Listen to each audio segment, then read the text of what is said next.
Bonjour à toutes et à tous, bienvenue sur votre chaîne d'information régionale en continu, ensemble en images en 8 minutes. Voici le journal de la rédaction, l'actualité. Près de chez vous, d'abord vos prévisions météo en ce vendredi, avec encore quand même pas mal de perturbations nuageuses, voire pluvieuses. Quelques averses résiduelles par endroit, même si le temps devrait être plus clément cet après-midi et ce week-end. On espère surtout le retour du soleil pour demain samedi et dimanche.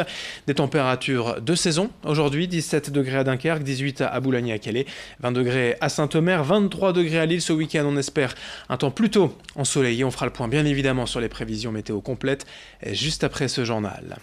À la une de l'actualité, et tout d'abord ce vendredi matin à Lille, Martine Aubry et le préfet Michel Lalande ont tenu un point presse pour évoquer la braderie, édition 2018 après une année 2016 sans braderie et une édition en revue où on repartait de zéro l'année dernière. Il faut retrouver l'esprit de la braderie selon Martine Aubry, ce qui fut le cas selon elle et selon 70% des Lillois interrogés par la mairie. 70% des Lillois se sont dit satisfaits, ont retrouvé selon ce sondage l'esprit de braderie. Alors pour la sécurité, bien évidemment, le préfet Michel Lalande ne transigera sur rien. Le périmètre de sécurité sera maintenu comme l'année dernière.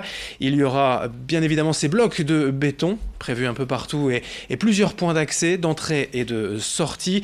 Notez que pour les Lillois du périmètre, ils pourront réserver leur emplacement dès ce lundi 11 juin et jusqu'au 19 août. Les restaurants également seront incités à quelque peu baisser leur prix. Martine Aubry a reconnu qu'ils avaient un peu exagéré l'année dernière, notamment sur les plats de moules.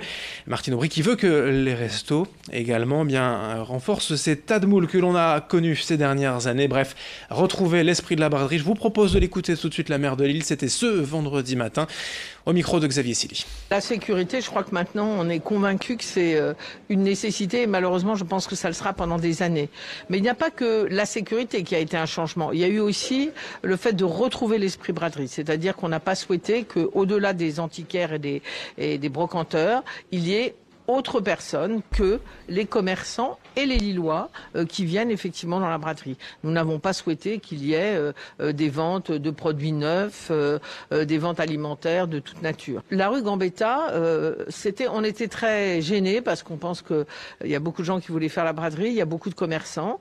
Et là, nous avons travaillé, nous avons racheté des blocs béton, 150, pour pouvoir faire en sorte que la rue Gambetta, monsieur le préfet l'a accepté, ça a été beaucoup de travail, entre le boulevard, entre la République et la rue Colbert. Et donc, effectivement, les rues avoisinantes seront fermées pour que cette rue puisse être ouverte. Voilà, plus quelques rues autour du quai du Vau, entre le boulevard de la Liberté et le quai du Vau, où il y a eu des demandes et qui ne posent aucun problème de sécurité.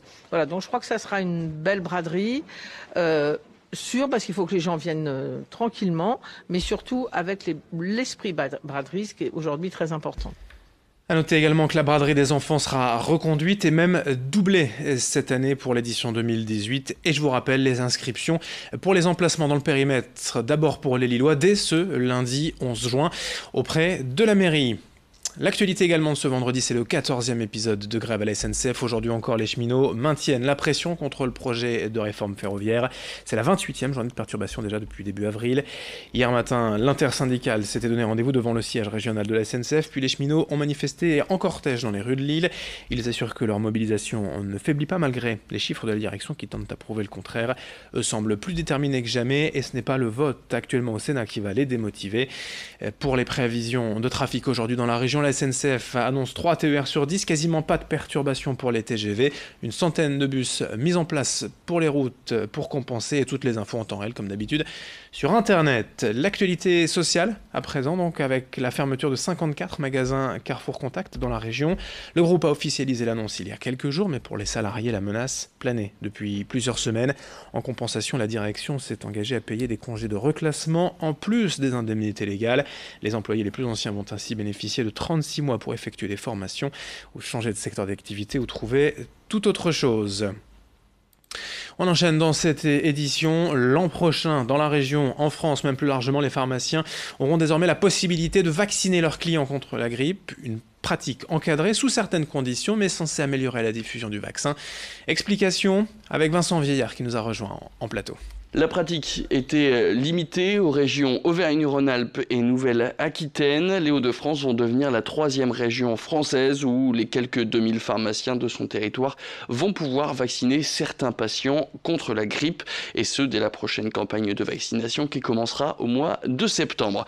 Il faut dire que dans les 2 premières régions test, le dispositif a présenté un réel succès avec près de 160 000 piqûres effectuées en moins d'1 an dans les officines.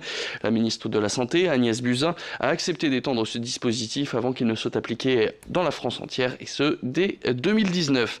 Mais il n'est pas encore question de longues files d'attente devant sa pharmacie. Tout le monde ne pourra pas s'y faire vacciner. Pour l'instant, seules les personnes de 65 ans ou plus et celles souffrant de certaines pathologies ne seront pas obligées de passer devant un médecin pour se faire vacciner contre la grippe. Merci Vincent pour ces infos. Pour terminer, à l'écart dans la métropole lilloise, un jeune homme de 18 ans s'apprête à réaliser son 3e album de rap. Une aventure salvatrice pour Phénoméno, c'est son nom, puisqu'il est handicapé. Brio Gorchi l'a rencontré, reportage. Premier regard, je t'aimais ma beauté. Face à ce monde, chaque fois je te protégerai. Hugo, alias Phénoméno, est atteint d'une maladie dégénératrice depuis son plus jeune âge. Grâce à la musique, il a trouvé le moyen de s'exprimer. Je pense à toi. Je parle de ma vie, de ce que je ressens. Je veux aussi que certaines personnes s'évadent et se retrouvent dans mes musiques. Et j'ai aussi envie de faire passer le message qu'à travers ma musique, que même en étant diminué physiquement, on peut réussir à faire de très grandes choses, même si les personnes handicapées, elles sont souvent dans l'ombre. Je vois plus ça certaines fois comme une thérapie ou même limite comme vraiment une passion. Voilà, c'est ça, c'est le mot, c'est une passion. Et pour l'accompagner dans ses projets, Hugo peut compter sur le soutien inconditionnel de ses parents. Quand il a un petit coup de mou parce que, on va dire, les vues sur ses clips ne montent pas de façon exponentielle, je lui fais comprendre que voilà, il faut qu'il prenne un peu le temps, qu'il soit patient et qu'un jour, je pense que dans la musique, c'est ça, on essuie les plâtres et puis un jour, comme dirait une des personnes qu'il a déjà encouragées, un jour ça fait boum. Et ce jour-là, voilà, on est lancé. Aujourd'hui lycéen, Phénoméno rêve de monter son propre label. Quant à son handicap, plutôt que de s'en plaindre, il a choisi d'en faire une force. Je m'en fous un peu du regard des autres parce que j'ai été souvent bafoué par le regard des autres. Ça m'a permis de grandir. Je pense que certaines personnes qui me regardaient, ça m'a permis de grandir. Maintenant, je m'en fiche un peu. Il n'y a que le regard des femmes plus. Parce que souvent, ça reste compliqué le domaine des sentiments. Même quand ils sont réciproques, il y a souvent la barrière du handicap. Je suis love, j'en perds mes mots. Je suis love, t'es dans la peau. T'es dans la peau.